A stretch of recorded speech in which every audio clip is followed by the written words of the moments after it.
வணக்கம். நமது டிவியின் மதிய நேர பிரதான செய்திகளோடு இணைந்திருக்கின்றோம். செய்திகளோடு இணைந்து கொள்ளும் நான் ஷலோமி நாகேந்திரன். விரிவான செய்திகளுக்குள் செல்ல முன்னர் முதலில் தலைப்புச் செய்திகள்.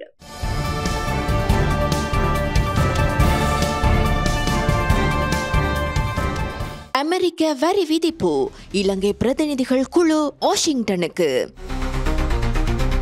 மாணவர்களை தாக்கி காயப்படுத்திய பிக்குவிற்கு பிணை.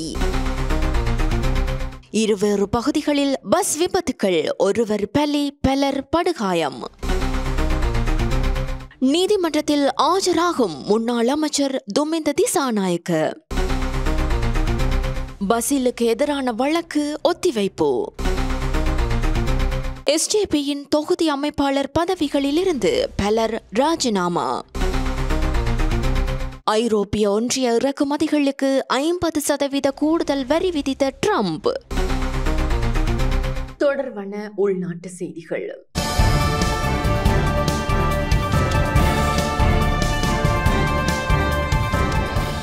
அமெரிக்க வரி விதிப்பு குறித்து கலந்துரையாடுவதற்கு இலங்கை பிரதிநிதிகள் குழு ஒன்று வாஷிங்டனுக்கு பயணமாக உள்ளது. அமெரிக்காவின் வரி விதிப்பு குறித்து கலந்துரையாடுவதற்காக இலங்கையின் பிரதிநிதிகள் குழு ஒன்று வாஷிங்டனுக்கு விஜயம் செய்ய உள்ளது.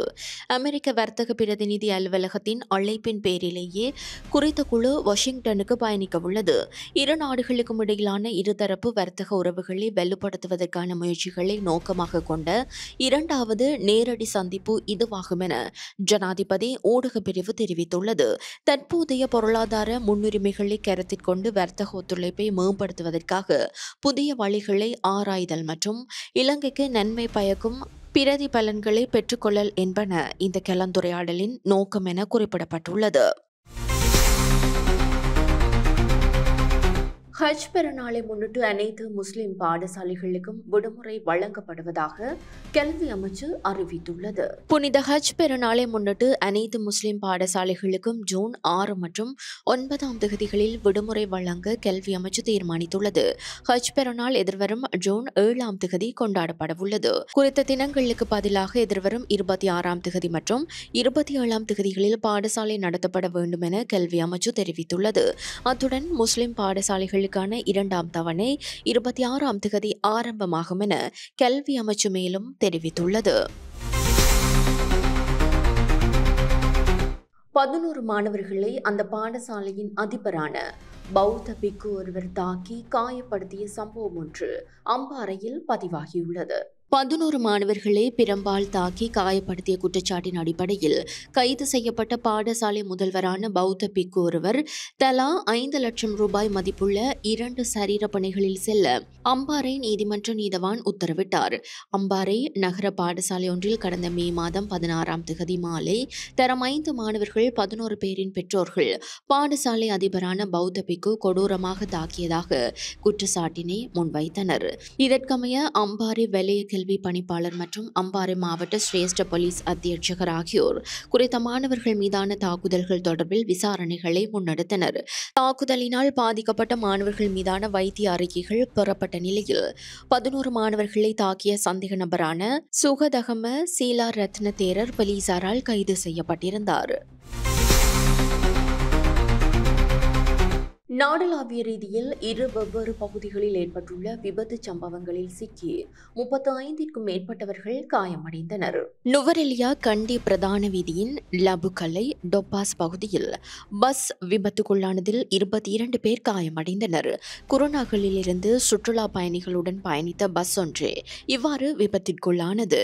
விபத்தில் காயமடைந்த அனைவரும் நுவரெலியா மாவட்ட வைத்தியசாலையில் அனுமதிக்கப்பட்டுள்ளனர். காயமடைந்தவர்களில் 19 பெண்களும் 3 ஆண்களும் அடங்குவதாகவும் அவர்களின் நிலைமை கவலைக்கிடமாக இல்லை எனவும் போலீசார் தெரிவித்தனர். விபத்து ஏற்பட்டமைக்கான காரணம் கண்டறியப்படாத நிலையில் போலீசார் மேலதிக விசாரணைகளை முன்னெடுத்து வருகின்றனர். கொழும்பு வெள்ளவாய பிரதான வீதியின் வெளியார பகுதியில் மட்டக்களப்பிலிருந்து காலி நோக்கி பயணித்த இலங்கை போக்குவரத்து சபைக்கு சொந்தமான பஸ் ஒன்று விபத்திற்குள்ளானது. இன்று அதிகாலை 2:45 மணி அளவில் இந்த விபத்து இடம்பெற்றதில் 12 பயணிகள் மற்றும் லொரியின் சாரதி காயமடைந்து தங்காலை வைத்தியசாலையில் அனுமதிக்கப்பட்டுள்ளனர். காயமடைந்தவர்களில் ஆபத்தான நிலையில் இருந்த பயணியொருவர் உயிரிழந்தார். உயிரிழந்தவரின் அடையாளம் இன்னும் உறுதிப்படுத்தப்படவில்லை என போலீசார் தெரிவிக்கின்றனர். சடலம் தங்காலை வைத்தியசாலையின் பிரேத அறையில் வைக்கப்பட்டுள்ளது. போலீசார் மேலதிக விசாரணைகளை மேற்கொண்டு வருகின்றனர். கைது செய்யப்பட்டுள்ள முன்னாள் அமைச்சர் துமிந்த திசாநாயக்க இன்று நீதிமன்றத்தில் ஆஜராக உள்ளார். வெள்ளவத்தை அடுக்குமாடி குடியிருப்பில் வைத்து தங்க முலாம் பூசப்பட்ட T56 ரக துப்பாக்கி கைப்பற்றப்பட்ட சம்பவம் தொடர்பில் கைது செய்யப்பட்ட ஸ்ரீலங்கா சுதந்திர கட்சியின் பொதுச் செயலாளரும் முன்னாள் அமைச்சருமான துமிந்த திசாநாயக்க இன்று கல்கிசை நீதவான் நீதிமன்றத்தில் முன்னிலைப்படுத்தப்பட உள்ளார். இந்த விடயம் தொடர்பில் பயங்கரவாத தடுப்பு பிரிவினர் அவரிடம் விசாரணைகளை முன்னெடுத்து வருகின்றனர். பம்பலப்பட்டி பகுதியில் உள்ள அவரது வீட்டில் வைத்து பயங்கரவாத தடுப்பு பிரிவினர் நேற்று அவரை கைது செய்தனர். கடந்த 20ஆம் தேதி வெள்ளவத்தை அடுக்குமாடி குடியிருப்பில் வசித்து வந்த 2 பெண்களிடமிருந்து குறித்த துப்பாக்கி மீட்கப்பட்டிருந்தது. சம்பவம் தொடர்பில் கைது செய்யப்பட்ட 69 வயதுடைய பெண்ணும் கஜகஸ்தானைச் சேர்ந்த அவரது மருமகளும் வெள்ளவத்தை போலீசாரால் கைது செய்யப்பட்டிருந்தனர். பசில் ராஜபக்சவுக்கு எதிரான வழக்கு ஒன்று ஒத்திவைக்கப்பட்டுள்ளது. சட்டவிரோதமாக பெறப்பட்ட 50 மில்லியன் ரூபாய் நிதியை பயன்படுத்தி சட்டவிரோதமாக நிலம் கையகப்படுத்தியதாக கூறப்படும் வழக்கு தொடர்பான விசாரணையில் கலந்து கொள்ள தவறியதால் நவம்பர் 21ஆம் தேதி மாத்தறை நீதிமன்றத்தில் ஆஜராக முன்னாள் அமைச்சர் பசில் ராஜபக்சவுக்கு உத்தரவிடப்பட்டுள்ளது. நாட்காலியிலிருந்து விழுந்ததால் ஏற்பட்ட முதுகெலும்பு மற்றும் நரம்பு சிக்கல்களுக்காக அவர் அமெரிக்காவில் சிகிச்சை பெற்று வருவதாக ராஜபக்சவின் சட்டத்தரணி நீதிமன்றத்தில் தெரிவித்தார். 6 மாதங்களுக்கு விமான பயணத்தை தவிர்க்குமாறு அமெரிக்க வைத்தியர் ஒருவர் அவருக்கு அறிவுறுத்தியதாக அவர் குறிப்பிட்டார். இந்த வழக்கு மாத்தறையின் பிரவுன்ஸ் ஹில்லில் உள்ள 1.5 ஏக்கர் சொத்து தொடர்பானது. இது சட்டவிரோதமான நடவடிக்கையிலிருந்து பெறப்பட்ட வருமானத்தை பயன்படுத்தி வாங்கப்பட்டதாக கூறப்படுகிறது. பசில் ராஜபக்ச மற்றும் அவரது மைத்துனி அயோமா கெலபதி உள்ளிட்ட 3 சந்தேக நபர்களாக பெயரிடப்பட்டுள்ளனர். மே 23 அன்று பிணையில் வெளிவந்த 2 சந்தேக நபர்கள் நீதிமன்றத்தில் ஆஜராகினர். எனினும் பசில் ராஜபக்சவும் கெலபதியும் ஆஜராகவில்லை. ராஜபக்சவின் பயண காலம் முடிவடைந்து விட்டதாகவும் மருத்துவ விளக்கம் நம்ப தகுந்ததாக இல்லை என்றும் வாதிட்டு அவரது பிணையை இரத்து செய்ய பிடியாணை பிறப்பிக்க அரச தரப்பு முயற்சி செய்தது. எனினும் பசில் ராஜபக்ச முன்பு நீதிமன்றத்தில் ஆஜரானதை காரணம் காட்டி நீதிபதி அருண புத்ததாச அந்த கோரிக்கையை நிராகரித்து அடுத்த விசாரணையில் பசில் ராஜபக்சவை ஆஜராகுமாறு உத்தரவிட்டார். வவுனியாவில் மறைத்து வைக்கப்பட்டிருந்த பெருமளவான துப்பாக்கி ரவைகள், அதிரடி படையினரின் சீருடைகள் உட்பட 2 கைது செய்யப்பட்டுள்ளனர். வவுனியா போகஸ்வெவ சலினிகம கிராமத்தில் வீட்டில் மறைத்து வைக்கப்பட்டிருந்த துப்பாக்கி ரவைகள் மற்றும் போலீஸ் விசேட அதிரடி படையினரின் சீருடைகளுடன் 2 கைது செய்யப்பட்டுள்ளதாக வவுனியா போலீசார் தெரிவித்துள்ளனர். வவுனியா மாவட்ட குற்றப்புலனாய்வு பிரிவினருக்கு கிடைத்த ரகசிய தகவலை அடுத்து அந்த பகுதியில் அமைந்துள்ள வீடொன்றை போலீசார் சோதனை செய்துள்ளனர். இதன்போது வீட்டில் கேரள கஞ்சா இருப்பது கண்டுபிடிக்கப்பட்டுள்ளது. அதனைத் தொடர்ந்து குறித்த வீட்டை மேலும் சோதனை செய்த போது துப்பாக்கி ரவைகள் மற்றும் விசேட அதிரடி படையினரின் சீருடைகளும் கண்டுபிடிக்கப்பட்டுள்ளன. இதேவேளை குறித்த வீட்டிலிருந்து T56 வகை துப்பாக்கிகளுக்கு பயன்படுத்தப்படும் 296 ரவைகள், 12 போர் வகையைச் சேர்ந்த 27 ரவைகள், M16 துப்பாக்கிகளுக்கு பயன்படுத்தப்படும் 19 ரவைகள், T56 வகை துப்பாக்கிகளுக்கு பயன்படுத்தப்படும் ரவைகளின் தொகுப்பு, T56 துப்பாக்கி பயிற்சிக்கு பயன்படுத்தப்படும் 124 பயிற்சி ரவைகள், 9 மில்லிமீட்டர் தானியங்கி கை துப்பாக்கிகளுக்கு பயன்படுத்தப்படும் 365 வெற்று ரவைகள் மற்றும் 24 பயன்படுத்தப்பட்ட T56 வெற்று ரவைகள் என்பன மீட்கப்பட்டன. அவற்றுடன் ராணுவ மற்றும் விசேட அதிரடிப்படை சீருடைகள், அதற்கான பிரத்யேக பொருட்கள், காலணிகள், காட்சட்டைகள், தொப்பிகள் என்பனவும் மீட்கப்பட்டுள்ளன. போலீசாரின் விசாரணைகளில் வீட்டின் உரிமையாளர் போலீஸ் சிறப்பு விசேட அதிரடிப்படை வீரர் என்பதும் அவர் குறித்த பொருட்களை வீட்டில் மறைத்து வைத்திருப்பதும் தெரியவந்துள்ளது. இந்நிலையில் வீட்டின் உரிமையாளரான சிறப்பு அதிரடிப்படை வீரரும் பொலனறுவை ஹிங்குராங்குட பகுதியைச் சேர்ந்த 39 வயதுடையவரும் கைது செய்யப்பட்டுள்ளனர். அவர்கள் வவுனியா நீதவான் நீதிமன்றத்தில் முன்னிலைப்படுத்தப்பட்டு தடுப்பு காவலில் விசாரிக்கப்பட உள்ளமை குறிப்பிடத்தக்கது. மன்னாரில் துப்பாக்கிச்சூட்டு காயங்களுடன் கடற்படை அதிகாரி ஒருவர் சடலமாக மீட்கப்பட்டுள்ளார். மன்னார் நானாட்டான் பிரதேச செயலக பிரிவுக்குட்பட்ட அச்சங்குளம் கடற்கரை பகுதியில் துப்பாக்கிச்சூட்டு காயங்களுடன் கடற்படை அதிகாரி ஒருவரின் சடலம் மீட்கப்பட்டுள்ளது.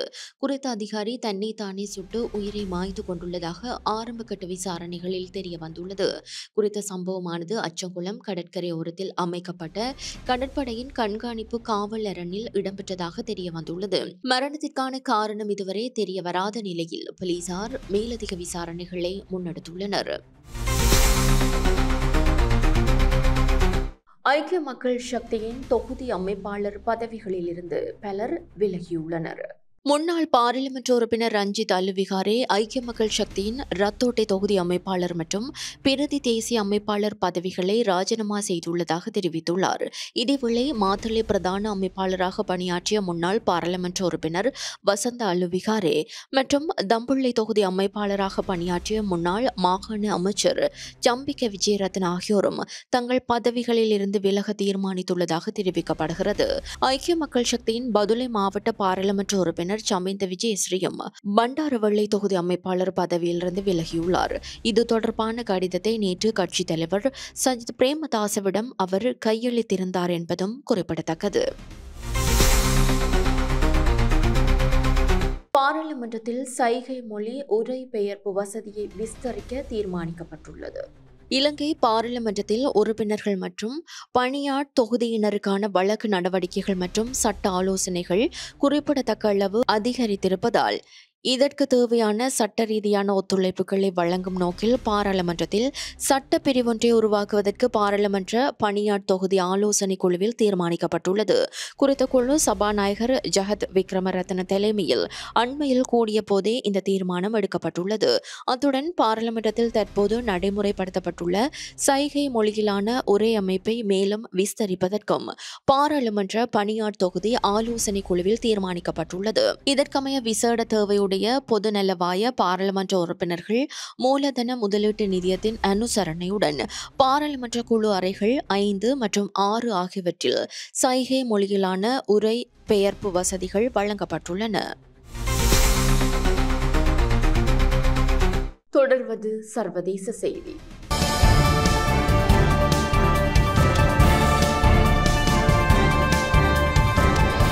ஐரோப்பிய ஒன்றியத்திலிருந்து இறக்குமதி செய்யப்படும் பொருட்களுக்கு 50% கூடுதல் வரி விதிக்க அமெரிக்க ஜனாதிபதி பரிந்துரைத்துள்ளார். ஐரோப்பிய ஒன்றியத்திலிருந்து அமெரிக்காவிற்கு இறக்குமதி செய்யப்படும் அனைத்து பொருட்களுக்கும் 50% கூடுதல் வரி விதிக்க பரிந்துரைப்பதாக அமெரிக்க ஜனாதிபதி டொனால்ட் ட்ரம்ப் அறிவித்துள்ளார். அடுத்த மாதம் 1ஆம் தேதி முதல் அமலுக்கு வரும் வகையில் இந்த புதிய வரி விதிக்கப்படும் எனவும் அவர் கூறியுள்ளார். இதேவேளை அமெரிக்காவில் தயாரிக்கப்படாத ஐபோன்களுக்கு குறைந்தபட்சம் 25% இறக்குமதி வரி விதிக்கப் போவதாகவும் ட்ரம்ப் எச்சரிக்கை விடுத்துள்ளார். ஐபோன்கள் இந்தியாவிலோ அல்லது வேறு நாடுகளிலோ உற்பத்தி செய்யப்பட்டு அமெரிக்காவிற்கு இறக்குமதி செய்யப்படுமாயின் மாத்திரம் வரி விதிக்கப்படும் என அறிவித்த ட்ரம்ப் ஐபோன்கள் அமெரிக்காவில் தயாரிக்கப்பட வேண்டும் என்பதையும் வலியுறுத்தினார். தொடர்வது விளையாட்டுச் செய்தி.